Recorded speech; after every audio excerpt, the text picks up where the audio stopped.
It's time for a sneak peek. Sneak peek, sneak peek.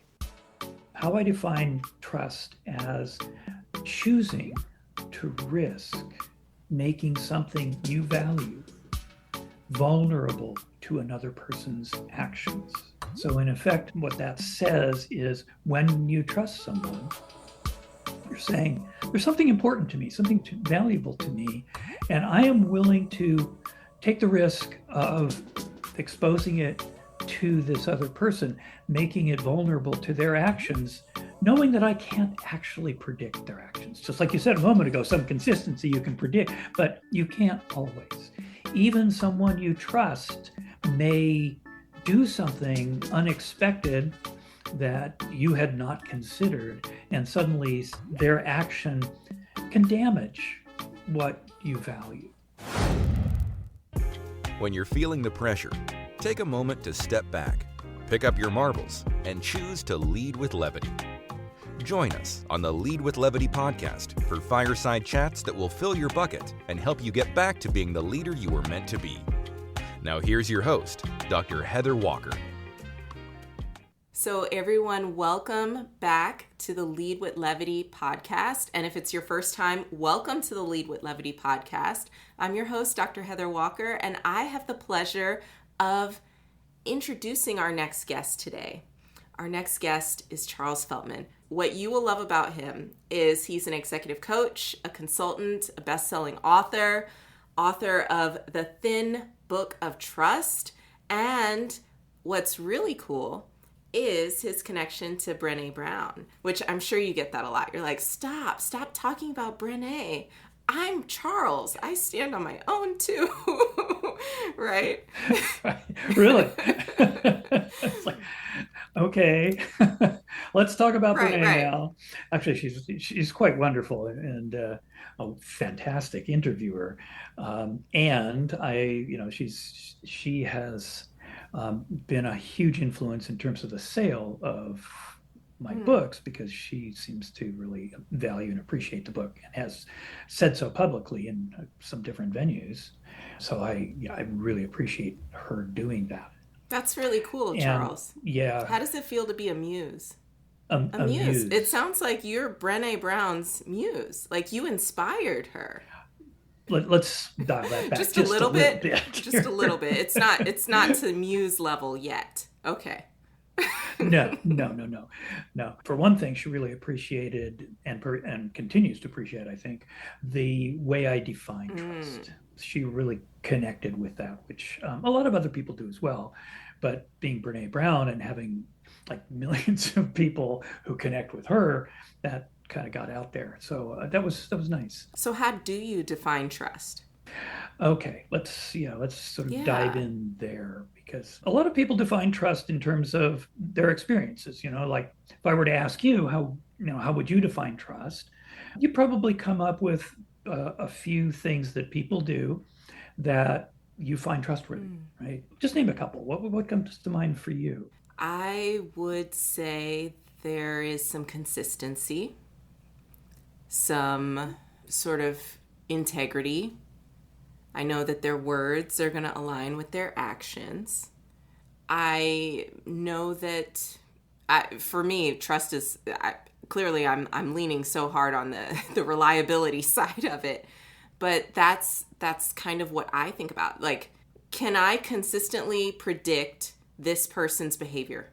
Yeah.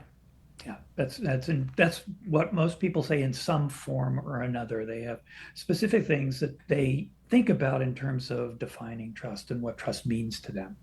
My definition, which I'll tell you where it came from in a little bit, but the definition that I use actually encompasses all those unique and individual definitions. So any of them can fit under this. How I define trust as choosing to risk making something you value vulnerable to another person's actions. So in effect, what that says is when you trust someone, you're saying, there's something important to me, something valuable to me, and I am willing to take the risk of exposing it to this other person, making it vulnerable to their actions, knowing that I can't actually predict their actions. Just like you said a moment ago, some consistency you can predict, but you can't always. Even someone you trust may do something unexpected that you had not considered, and suddenly their action can damage what you value. So people in the workplace put all kinds of things that they value at risk of someone damaging what they value, because having trust is so valuable in and of itself. So trust is kind of the fundamental thing that we value in those connections. But there are a lot of other things, time, my job, a particular way of doing things, how people see me. Respect, things like that. Respect. Yeah, all kinds of things that we are willing to risk, usually, in order to have that trust, which allows us then to work much more quickly and much more productively with other people, because that's some of what trust enables. One thing that I find interesting, I've run a couple of polls. I did one recently, and I was fascinated. I was fascinated by the room's reaction to this. It's a group of 200 people, perfect sample size, right? And I asked them, I set it up and said, some people come into a relationship and they just trust. Trust is yours to lose. And some people say, no, you've got to earn it. You got to earn my trust. Which camp do you fall in? And if you fall in this camp, go ahead and raise your hand. If you fall in this camp, raise your hand. And it was like 50-50 almost in the room. And people were looking around and they were like, what? They thought, of course, everyone else most people would share my perspective on this. And they were just surprised, very, very surprised by how split the room was. And it's interesting. Do you see that as well in your research, or are you seeing a different split? Actually, it's exactly what I do with people when I'm doing a trust building workshop is, or if I'm working with a team around trust, is I'll have them line up. One end is the people who just automatically extend trust to other people, and it is yours to lose, kind of thing. They'll only pull it back if that other person shows themselves to be untrustworthy in some way. Other end of the spectrum, you really need to earn my trust. And oh, by the way, I'm not going to tell you what flaming hoops you have to jump through in order to do that. And then I just have people line up along that spectrum. And interestingly, people do tend to clump a little bit around one end or the other. And then there will be people in the middle that say, sometimes I'm this way, sometimes I'm that way. But yes, the value in people in doing that and looking around and saying, okay, those people do approach this differently than me. Wow, I never really thought about that. Is to think about what that does. So where on that spectrum are you? Whew. Okay, well, if we're outing ourselves right now, you're going to have to tell me about yourself too after I answer the question, okay? All right. I will. Absolutely. So I fall into the camp of you kind of have to earn my trust. But okay. I have this philosophy. I think that people tell you exactly who they are when you meet them. And you just got to listen and pay attention. They'll let you know who they are through their behavior, because they have nothing to lose when they first meet you. There's nothing, it's like we just met. It's different than someone who's significant in your life. And so I pay attention. I like to pay attention to human behavior. But that said, deep down, it's something that has to be earned for me. What about you? Well, for me, it's the other way around. I tend to extend trust pretty easily to other people, and only if they do something that I see as untrustworthy will I pull it back. But I think the interesting thing about this is, so when you come across someone like me who's gives away trust pretty easily, how does that affect your trust in me or that person? If you think about it, here I am, just I trust you. Answer. It's okay. It's not going to make me look good, but I will tell you. I will tell you and the world. I think the answer is for the longest time, and I'm reformed, by the way, I do not have this same reaction anymore. But for the longest time, I thought, how could you possibly have that kind of perspective? I felt the same way about people who are overly optimistic, and see the word overly, people who are very optimistic about life and things and just bubbly people. Like, how can you be that bubbly all the time? Really? All the time? So I have since learned, and I've traveled, I've met people, I've really gotten to know some of those bubbly people and learned, there is something there. Maybe they are genuinely that happy. Maybe they genuinely do trust. And so I've taken a different perspective. But initially, I thought, wow, that there's something off about that. I don't trust that in and of itself. Mm-hmm. Yes, exactly. And that's kind of the way I see people who tend to be on the more, you have to earn my trust side of the spectrum. I'm not sure I can trust someone who wants me to earn their trust, especially when they won't really sometimes tell me what I need to do in order to earn their trust. And so I'm kind of feeling my way through the dark here, and I could trip over some trigger for them, and I don't even know it. So that's kind of the interesting thing about this, when people kind of see that, and then they kind of loosen up around that. Oh, okay, maybe I don't need to be quite so uptight about that. And so, I was actually going to ask you about that. So when I'm working with leaders, for example, let's use leaders as our anchor point here. And we're having conversations about trust, or we're having conversations about a team member, their relationships with people on their team and things like that. When I'm speaking to someone who does not extend trust freely, it can be kind of hard. I want to find a way to help that person suspend their disbelief just long enough to give the other person a chance. How do you even do that? Is that an unrealistic place? Should I not even be thinking about this? I'm just curious. Should I just let them be? Because I really do wish that there were a way to help people who struggle with that. Yeah. First of all, one of the basic rules that I preach to people is that leaders go first when extending trust. If and I've worked with not plenty, but a number of leaders who have said, in effect, I'm not going to trust those people who on my team. They have to trust me first before I'm going to trust them. And think about that. If you're reporting to this person, this man or this woman, and they're not extending trust to you, but they're expecting you to trust them, how's that going to go? It doesn't go very well. Do you think they started that way, Charles? So before they hopped into a leadership role, someone who comes in saying, "Oh, you've got to earn it." Do you think that as an individual contributor, they were like that too, where they were like, "I don't trust my boss. I don't trust that person that I'm working with." Did they start that way? I think, yeah. I think that's that's part of their way of being. Now that can change.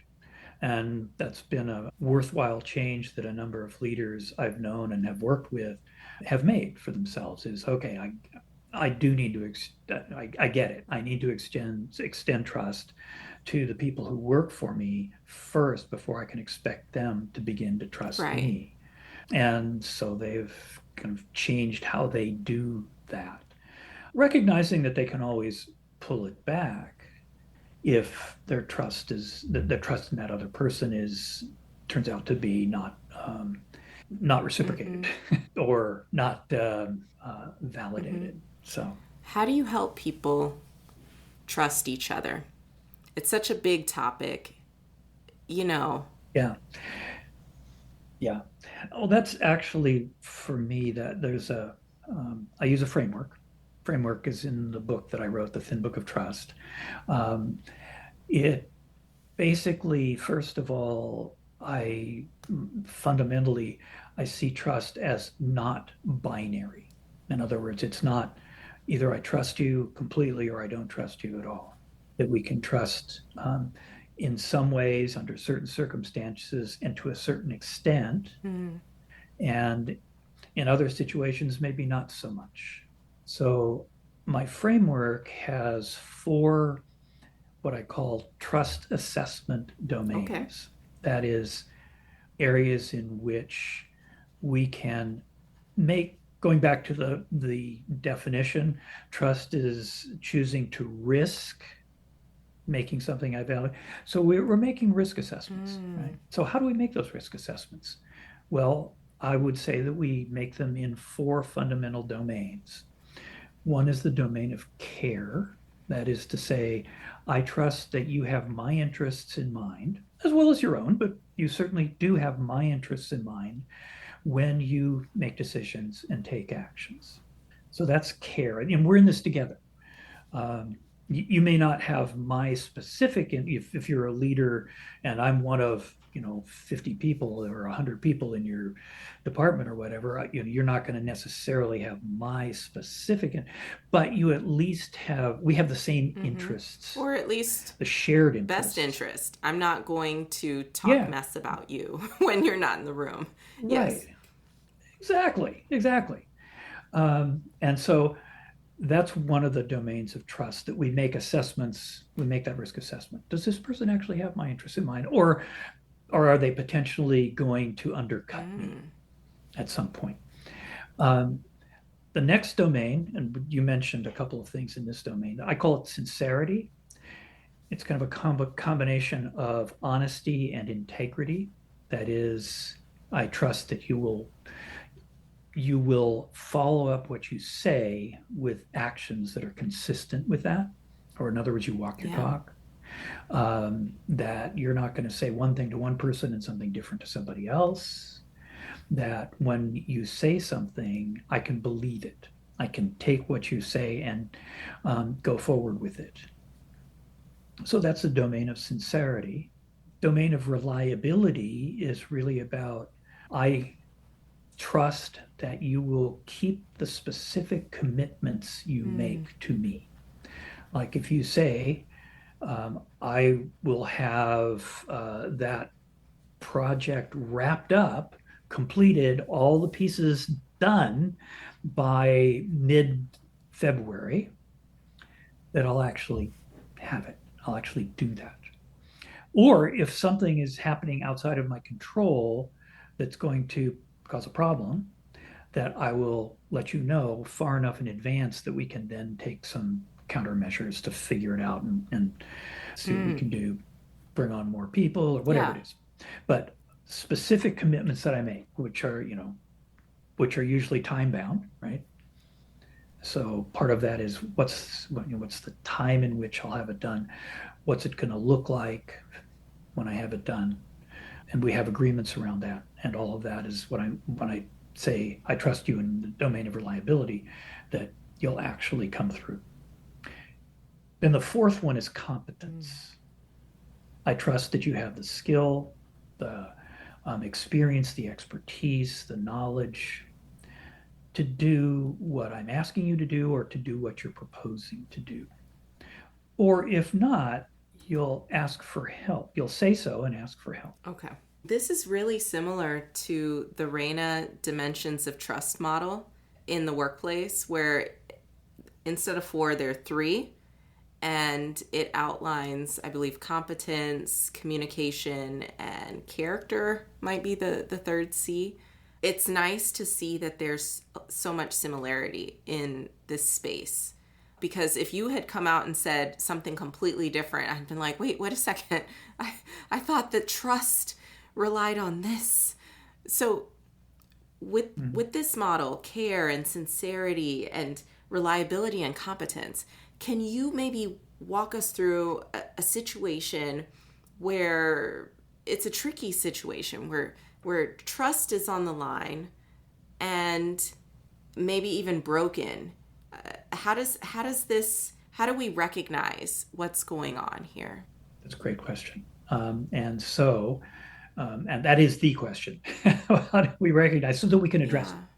Not just how do we recognize it, but how do we see what's going on so that we can actually address it and talk about it perhaps, or take some action that will either allow us to deal with that and, okay, work with that and still trust the person in other ways, or that we can help correct the person's behavior.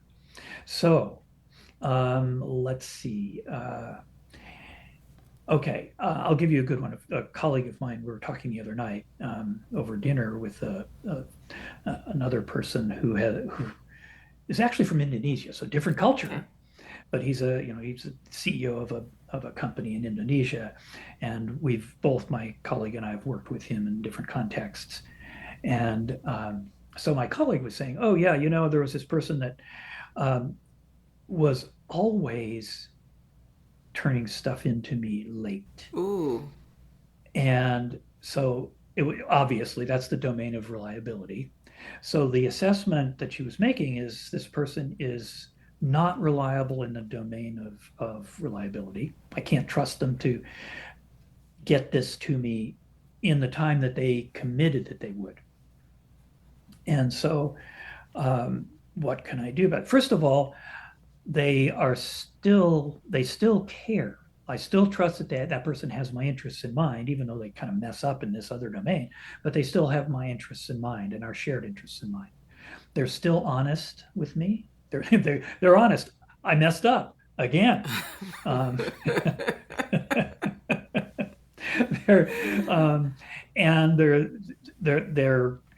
they have some integrity around that. She said, "Look, this person has said, I just have a problem with this, and I probably will continue to have a problem with this."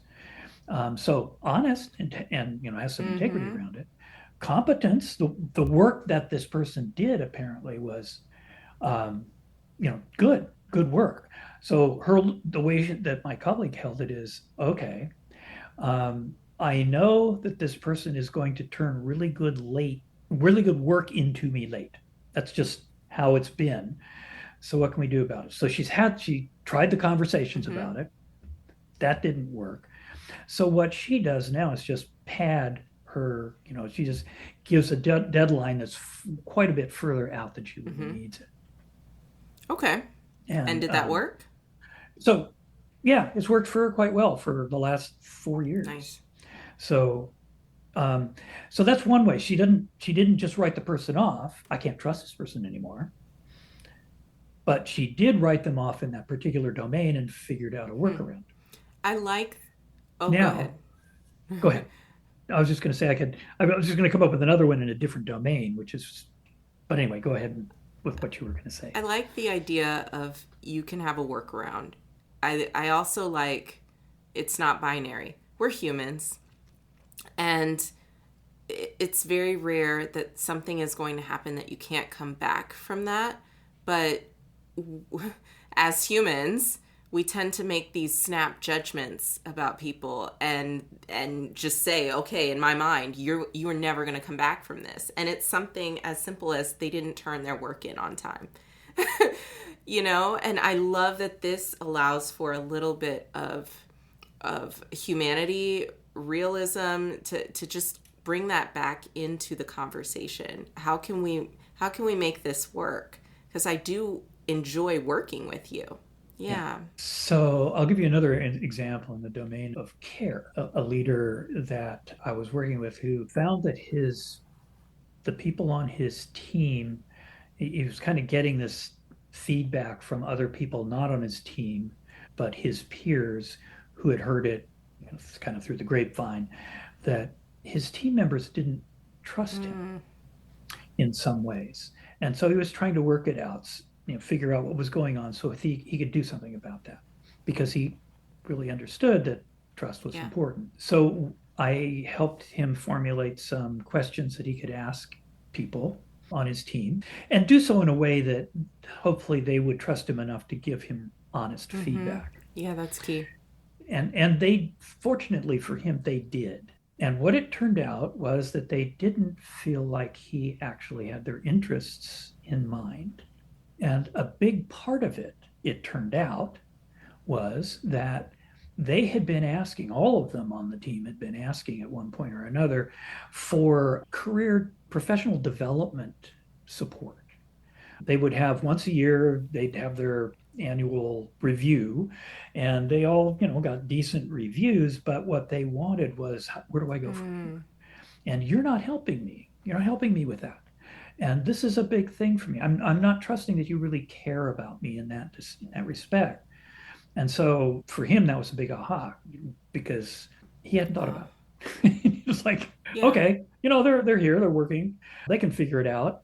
And so he began to take an interest. In fact, he read a book by another colleague of mine about that topic, and started actually helping his people create professional development plans for themselves, or not helping them, but here's some things to think about, go do it, bring it back to me, let's talk about it.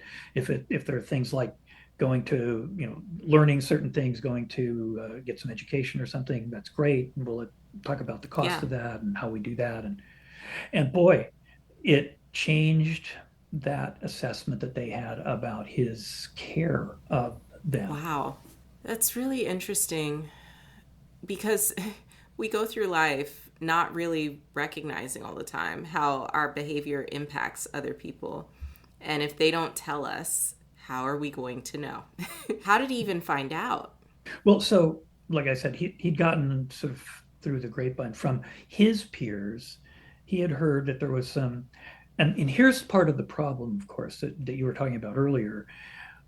If I don't trust you in one domain, being human, I tend to write you off in all domains. So people are looking at him going, oh, he's not competent as a leader.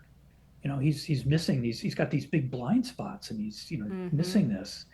And I don't think he's being sincere with us. He wants us to do all these things and be really good at these things, but he's not talking to us about how we can learn to do it and really develop those skills. And so what's the problem here? So that distrust had kind of grown from simply, hey, this guy isn't giving us, and they had asked for it actually, apparently, but he hadn't heard it.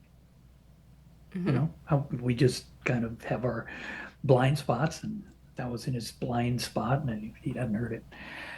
Anyway, so he knew that there was concern, and so he and I talked a little bit, and I said, well, let's formulate some questions that you can ask people that are specifically focused on behaviors in each of the 4 different trust domains. Oh, okay. So it wasn't just random questions, but rather things like, so what do you think, in the domain of competence, how would you rate me? Give me some feedback there. In the domain of reliability, do I keep the commitments that I make to you, the specific commitments that I make to you? In the domain of sincerity, do I come across as being honest, as being open with information, being transparent? How transparent am I? What are your concerns about that? And in the domain of care, do you assess that I actually care about you as a human being and care about what's important to you? And that's where he started getting the feedback from people that, well, yeah, you have fallen short here. We've asked you for it. You haven't done anything. That's good. That's really, really good. He had to be humble enough to have that conversation with them, especially knowing that he's not sure who said what or how bad it is and all of that. And then begin the work of rebuilding trust. And I'm really curious with the time that we have left, because wow, time flies. What is maybe a mistake that people commonly make when they're trying to rebuild trust? Ooh, a mistake they make when they're trying to rebuild it. Yeah. So this is going to get fun. One mistake. Oh boy, and I've probably made it myself more than once. But one mistake is, so it's of course that goes 2 ways. So I may not trust you around something. I may have some distrust in, maybe your honesty. Maybe I'm a little concerned about you're not giving me the full story about something. And so so I'm going to come and talk to you about trust, and I'm going to tell you what I want to do is tell you what my concern is and why it's important to me, and and make a request for you to change your behavior around that a little bit, right? But I also need to ask you, what's your take on this? What's going on for you? Here's what I'm experiencing. Here's the behavior that I see, and this is where people make mistakes. Instead of talking about behavior, they talk about character. Yes, yes. I've seen this. You're not honest. You're being dishonest with me.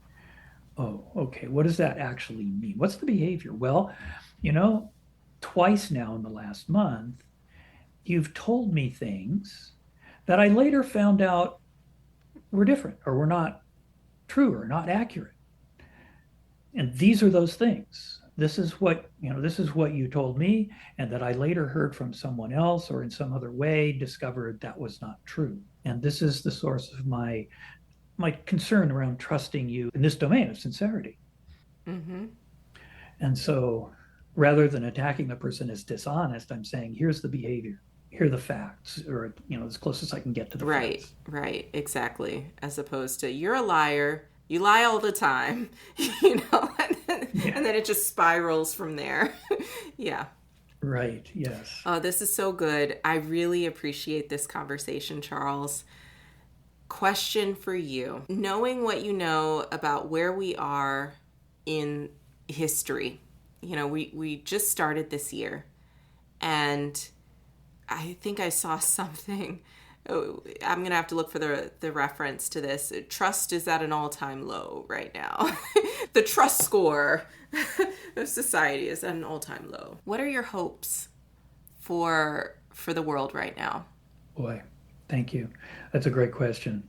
And I think partially from a trust perspective, but from a broader human perspective, that we begin to really listen generously to each other, that we open ourselves to see each other as legitimate human beings, even though we don't necessarily like all of each other's behavior, that nonetheless we're all legitimate human beings on the planet, and that we're not going to solve our problems by attempting to eliminate each other in one way or another. Yeah. But rather that how we're going to solve the human problems, the big human problems that we're all facing in life, is going to come from understanding each other and being able to be honest and authentic with each other, and at the same time not fight with each other. And I think that gets back to being able to really generously listen to each other. When people sit down, no matter where they are on the political spectrum or whatever spectrum you want, and really take time to listen to each other, it breaks down a lot of barriers. And doing so with lightness, with levity, it helps to embrace that as part of that process as well. Not taking ourselves so seriously, as we tend to take ourselves really seriously, and then we're in trouble. We do, because we're human. As you said, we're only human. Yeah. Well said. Thank you. Charles, I appreciate you so much. And if anyone is interested in learning more about you and what you have to offer, where should they go? They should go to, they can find me on LinkedIn, Charles Feltman. It's easy to find. I think there's only one of me. If you Google Charles Feltman, the first 3 or 4, maybe 5 hits will be for Charles Feltman, the inventor of the hot dog on Coney Island in the late 1800s. Ooh. That's not me, and I'm not related to that person. Nothing about that. And I guess the last thing is, I will say that grab yourself a copy of this book. You can buy it on Amazon. You can buy it directly from Barrett Kohler Publishers. And then, of course, my website, which is insightcoaching.com. Insight Coaching, all one word, .com. Perfect. There's some giveaways on there, and if you sign up to be on my email list, you'll get some things as well. So free things. Sounds good. Is there more? That's Is it. there Sorry. more? Okay. No. Oh, wait. Just there's wait, more. Wait, just wait. No.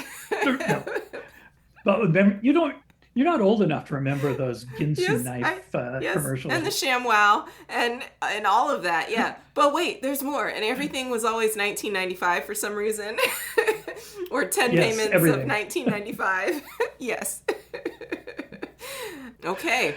Life is not like that anymore. Etch a Sketch. We are in 2025, people. I encourage you to check out The Thin Book of Trust. Yes. You did say it right. All right, Charles, thank you for joining me today. Thank you. It's been fun. Thanks for tuning in to the Lead with Levity podcast. To get resources mentioned in this episode and find out what we're all about, check us out at leadwithlevity.com.